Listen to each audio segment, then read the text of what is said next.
Hi, welcome to Event Week. We're really so happy to have you on board, and I'd really like to give a really warm welcome to Alycia.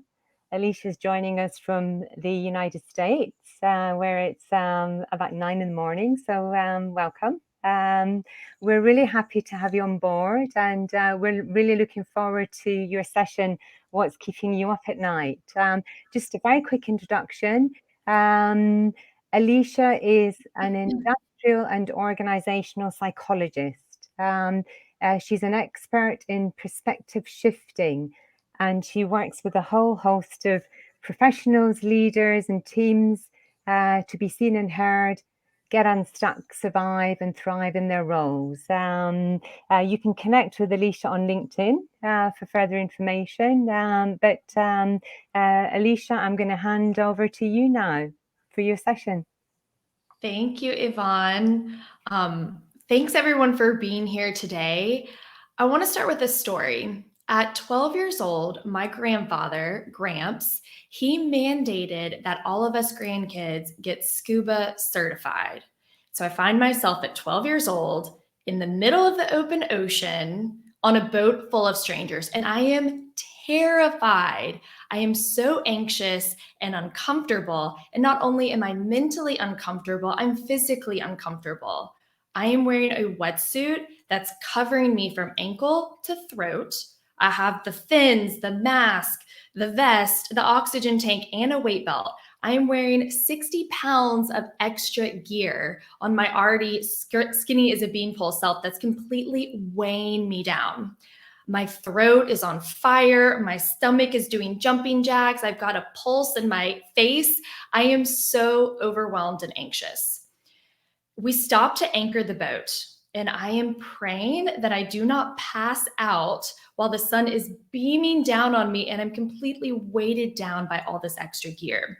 So I shuffle from one end of the boat to the other end of the boat to get in the water, and I look down and I am so scared to jump in. I actually had to get a little push overboard, but as soon as I hit the water, all of that feeling of anxiety dissipated. I was floating effortlessly and weightless at the surface of the ocean. And I don't know if you've ever been scuba diving before, but if you have, you'll know that as soon as you descend beneath the surface, it's as if everything above the water is on pause. All you can hear is the sound of your breath breathing in and blowing out. You can move only so quick because your fins move very slow, and you're taking in everything around you, the beautiful coral and the fish. No one can interrupt you. No one can tap on your shoulder and ask you a question. There are no kids screaming in the background or phones buzzing. You are simply in the present moment, taking in the world around you. It is complete and utter peace. Now, I don't know about you, but I have felt very far from that feeling of peace for the last 18 months. And I don't know many of you that are here today, but I do know that every single one of us has been impacted by circumstances outside of our control that have gone on in our environment for the last 18 months. Some of us have been impacted more negatively than others, of course, but each one of us has had to flex and learn new ways of work and play. And so today, in this week, we have this wonderful opportunity to come together and to be with, even though we're virtually, we're here with other peers and leaders, and we can take a pause and focus on ourselves and our mental well-being. So let's use that to our advantage. So before we get started, I'm going to ask everyone to stand up wherever you are, if you're in your kitchen or in your home office or at a coffee shop. Hopefully you're not at a coffee shop. People might give you funny looks in just a moment, but I want you to stand up wherever you are and make sure that you have some room around you, okay? And take a look and see where you are. Now I'm going to read you a list of words, And I want you to just go with your gut reaction. If this word hits you more positively, take a step forward. And if this word hits you more negatively, take a step back. Okay, go with your gut instinct. There are no right or wrong answers, and no one can see you, so it's fine. Okay, first word, hybrid. Innovation. Challenge. Virtual event. Change. COVID-19. Mental health. Perspective. Confidence. Mindset. Socialize. Access. Zoom. Okay, hopefully y'all weren't hopping back and forth too much. But I know we're not all in the same room and you can't see the people around you, but I can guarantee that every single one of you is in a different space. Because each of these words, these are words that we're hearing in our world right now. This is the language that we're using. I know you've heard each of these words at least once over the past 2 years, right? But they all hit us a little bit differently based on our experiences, what we're going through personally, and our own perspectives. So just remember, as you're going through your day-to-day, when we hit the unpause button and we go back to our life, think about what other people around us might be going through and how we can take care of ourselves in order to show up to help take care of others. Okay, so now I want to go back to my scuba story, and it's your turn to get in the boat. Okay, so if you would take out a sheet of paper, you can get a sticky note or just a scratch sheet or the back of a magazine or something around you. And I want you to draw a horizontal line across the center of your paper. Okay, this represents your water line. Okay, so we're still on the surface of the ocean. All right, and I'm going to ask you 3 questions. First question is, what is something that's weighing you down in your life? What's weighing you down in your life right now? And you can feel free to type it in the chat if you'd like. I also wanted to show you a couple things that other people have shared with me that's weighing them down right now. Teenagers don't have any, but I was one, and I understand that, okay? Taking care of aging parents, bills, a pending divorce, connecting with their staff virtually. We're all going through something. There's always something that's weighing us down or keeping us up at night, okay? So you're gonna write that at your waterline. Okay, second question, we're still above the surface, okay? I want you to choose one word that represents the emotion associated with what's weighing you down. Okay, I know what you're thinking. Whenever we use the words emotion, maybe not this group, but a lot of times I get crazy looks like I'm not about to talk about my emotions, but we're human, we're not robots. So at the core of everything that we do and how we operate is an emotion, is a feeling. Now, it only behooves us to better understand what those are so that we can behave and show up more effectively, okay? So choose one word that represents the emotion associated with what's weighing you down. And just to help, I have a wheel of emotions here. If you need a prompt, this is just a helpful guide if you need some help picking out a word. And if you have chosen a word like mad, sad, scared, whatever, I want you to peel that back and get down to a deeper, juicier word that represents how you feel. Okay. Third and final question, choose one word that represents the emotion that you would like to feel about what's weighing you down. This is ideal state.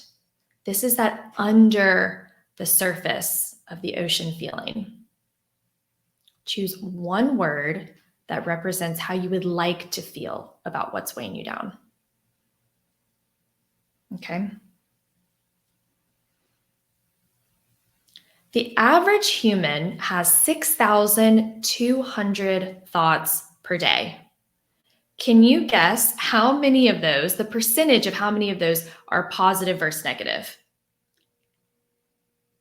If you guessed 80-20, you're right. 80% of our 6,200 thoughts per day are negative. That's crazy. And studies also show that 85% of those negative thoughts are things that we worry about that don't actually come true. They never even happen. And so the 15% of those negative thoughts that we worry about that do come true, studies show that more than half of those people are better equipped than they think to deal with the outcome of that, or it was a lesson worth learning. Okay, so this means that we spend a lot of our mental time and energy just thinking about potential negative impacts of the things that are worrying us, the things that are weighing us down, things that are keeping us up at night. So it's really not about what's weighing us down. It's not about the event or even the intensity of that event. It's really about the negative thoughts and emotions associated with what's weighing us down that impacts our mental health and well-being. So if we can find a way to wrangle those thoughts and emotions together and manage them, then we can actually have a direct impact on increasing our mental health, becoming more resilient, and just having overall sanity so that we can show up for all the roles that we play in our life and lower our stress levels as well. So I'm going to walk you through a very simple framework called the Reframe model. The Reframe model is a way to manage negative thoughts and emotions so that we can live our life to the fullest. So the first re is rename, reframe, and replace. These are the 3 steps of the Reframe model. So I want to go through what each one is very briefly. We'll talk about what it is and how you can apply it to manage your negative thoughts and emotions and live to your fullest. First is rename. Just like it sounds, we take a negative thought and emotion and we give it a name. So these negative thoughts and emotions, this is the knot in your stomach when the phone rings late at night. These are the swirling thoughts that keep you up at night. This is the cold wave that you feel washing over you from head to toe when the doctor says, we have bad news. We're taking those feelings and we're giving it a name. And what happens is when we name something, it becomes a thing. And we can do something with the thing. We can take action on it. We can release it. We can communicate about it more effectively. And by no means, when we name something, are we giving it power. We're simply giving it a designation so we can put it in a box and we can manage it. Okay.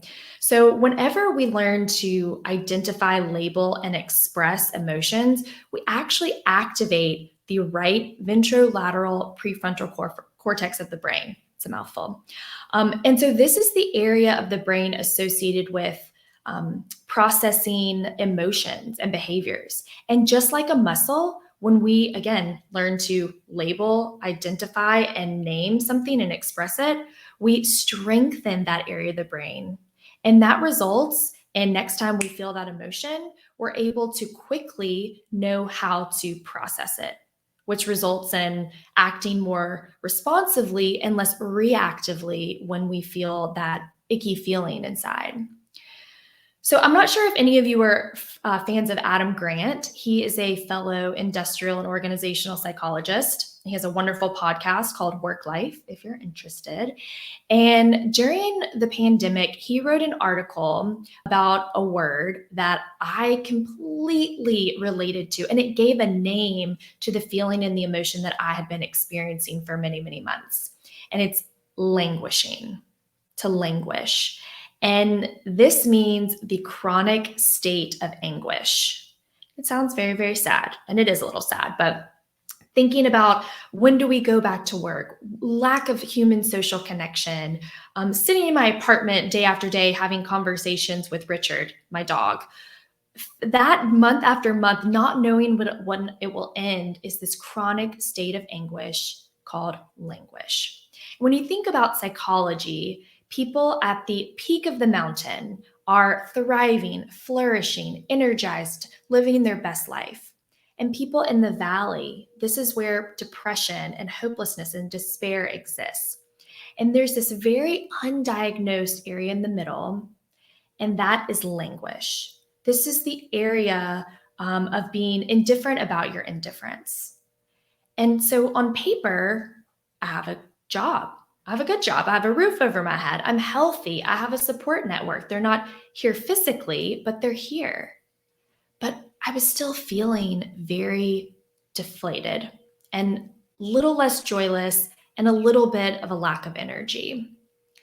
And so when we can name something, we can then take action on it. When I understood what languish meant, I now could do something about it. So you've already named your emotion.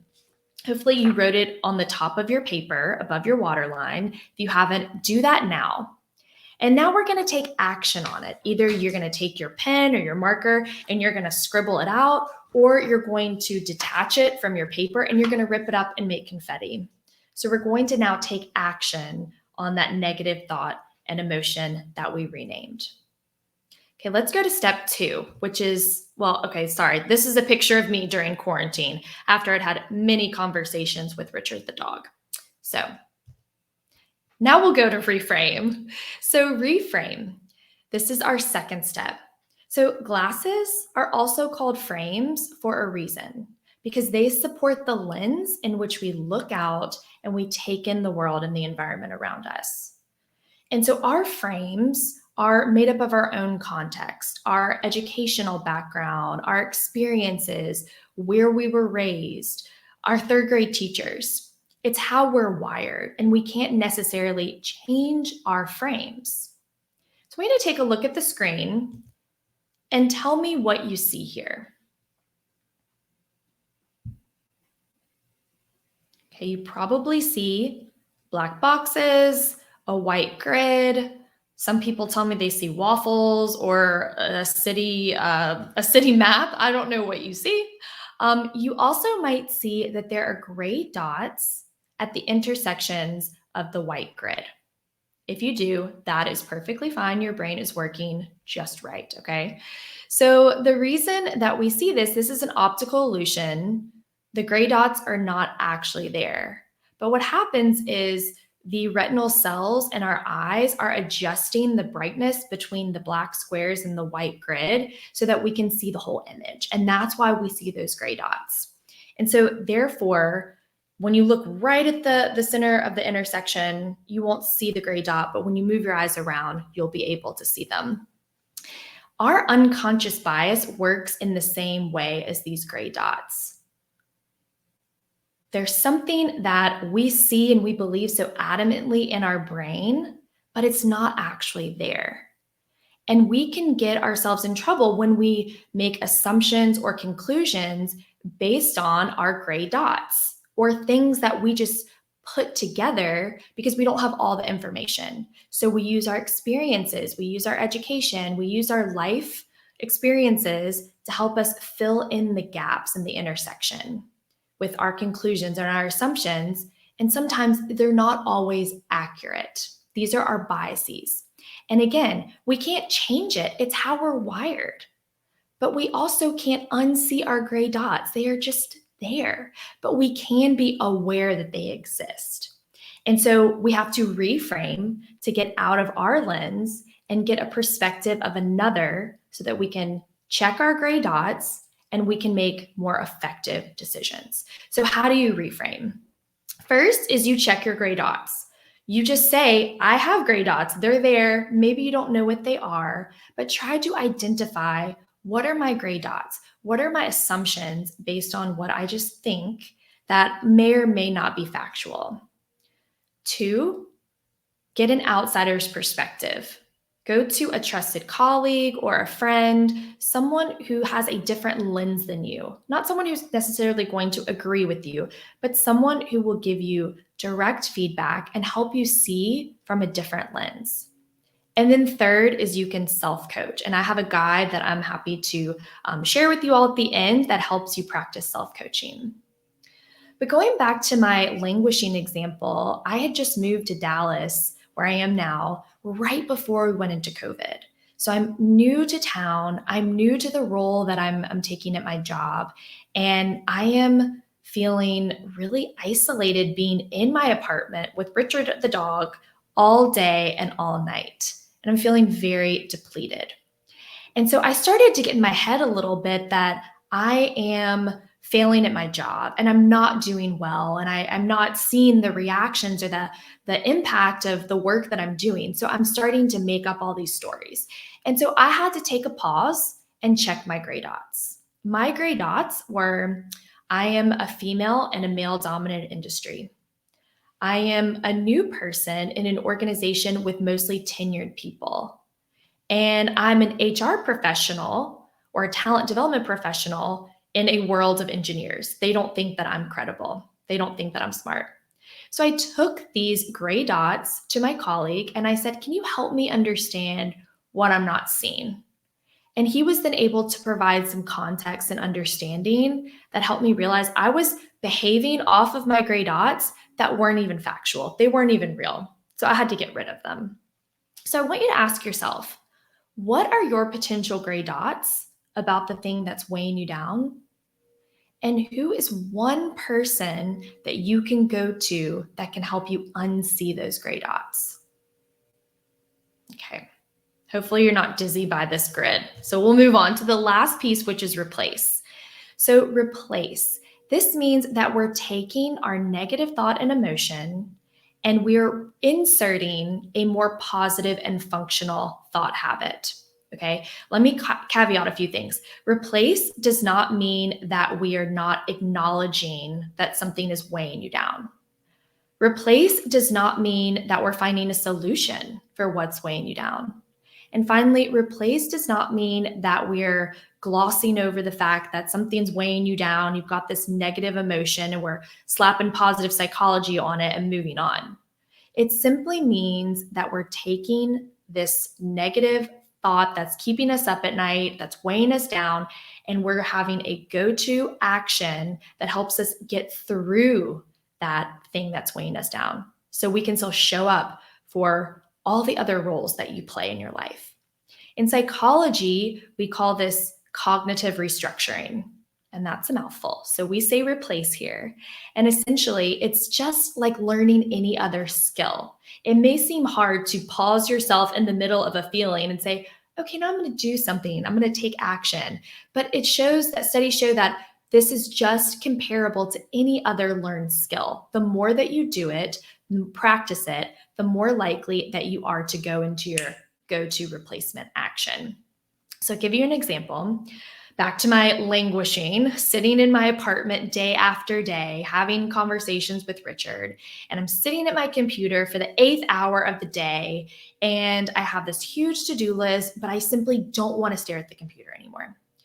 And I feel this wave of cold just rush over me. And then my face gets hot because I feel overwhelmed. And so what I do, instead of zooming in and trying to get more done, I take that as my trigger to zoom out. And I replace that feeling with a walk. I take Richard on a walk around the neighborhood, even if it's just around my building. I'll just insert something that's going to give me a little bit of clarity so that I can get back to work. The work is still there, but now I'm a little bit more clear-minded. Another thing that I try to do, a replacement action, is I wake up every day and I write down 3 things that I'm grateful for. And I put them on all different colored sticky notes and put them on a flip chart on the back of my bedroom door because it's bright and happy. And sometimes when I feel that feeling, I go over and I sift through some of those notes and I remind myself of things that are going well in my life. And it gives me a little bit more perspective. So here are a few ideas on how you can replace. And let me just say that replace doesn't mean you have to replace with an action that's productive. You can replace with an action that makes you feel joyful. Here are a couple of items that people have shared with me that they do when they rename that negative thought of emotion and they want to replace it with something that either makes them feel joyful or gets them out of that swirling feeling that's going to keep them not focused on what they need to be doing.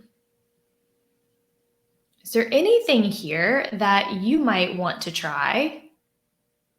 And is there anything different that you would add here? And you can feel free to type that in the chat as well. I know one of my personal favorites in the nurture the mind, the fourth bullet, create a stop doing list.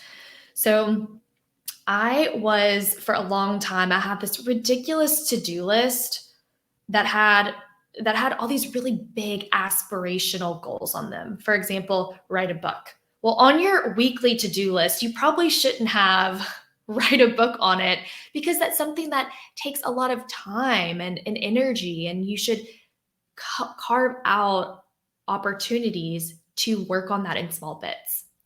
And so week after week would pass by and I would stare at my to-do list and I'd have this goal on there that I wouldn't take any action toward. I made no movement or progress. And it would start to make me feel really guilty that I wasn't making any movement. So I decided I am creating a stop doing list. Everything that I'm not going to think about and I'm not going to do right now, I put on this list. And it freed me up to feel so much better about the little things that I was doing every day. So I have a big stop doing list that I keep right next to my to-do list. So I remember this is not where I focus my energy and time right now. What's manageable? What can I do today that's going to make me feel like we're moving with progress throughout my life? All right. So finally, in closing, I want to bring you back to my scuba story. And obviously, I got certified and I made it alive to talk with all of you today. And so I'm on the boat on my way back to the dock where I can see my grandfather, Gramps, waiting for me like a parent waiting for the kid to get off the school bus. And I'm so elated. I'm proud of myself that I've overcome this fear to get scuba certified. And I actually had fun. It was a blast. And I can't wait to see him. And I tell him, Gramps, I'm so excited. Look what I did. I'm so proud of myself. And for a moment, we share this connection where he's excited and proud of me. And shortly after that, he says, get back on the boat. You're going out for another dive.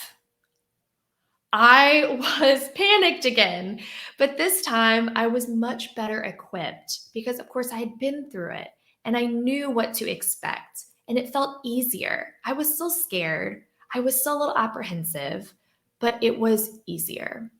And as event professionals, as leaders, you are asked to do hard things. You're going to be asked to do something new and something foreign that's going to seem scary and challenging, and it is, but you can and you will do it. Without that struggle, there is no growth. And without the growth, you're not building resilience.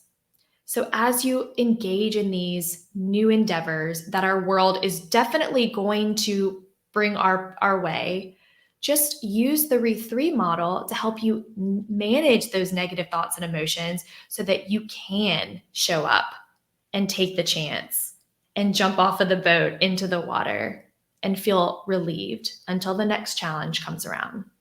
So final question, if you were able to apply the Reframe model to get to that under the surface feeling more often, what could that do for your business, for your relationships, and for yourself? What could that do for your business, for your relationships, personally and professionally, and for you? And then lastly, I have a self-coaching guide here for you. If you want to scan this QR code and download it, I will not spam you, but it's a 30-day question challenge, and it's something that you can do with yourself, you can do with your team, you can do with a partner, a friend. I did this with my accountability buddy. He was my podcast co-host, And this is actually from the birth of the Stop Doing list. And it's a way to really be reflective and help you uncover what's keeping you stuck, what's weighing you down, what's motivating you, and to incorporate that more often in your life so that you can show up for all the other roles that you're playing. And if you don't have this, we can connect and I'll send it to you if you haven't had a chance to take a snap of it. And here's some of my handles. I would love to stay connected and learn about other ways that you are managing your thoughts and emotions so you can show up. Thank you. Alycia, thanks so much for those fabulous tips. I got really excited watching the slides on the Re3 model and those tips on the rename, reframe and replace. I think that people were just so fascinated by your talk that, you know, they were just so engrossed listening to what you were saying that unfortunately, at the moment, you know, there are no comments, but thank you for your fabulous presentation. And I'd really like to encourage anybody that's watching live to now go into the live chat session with Alycia, where you can just chat informally. A huge big thank you for us, and we'll catch up on the live chat now. So please do log in. Thanks. Bye-bye. Thank you.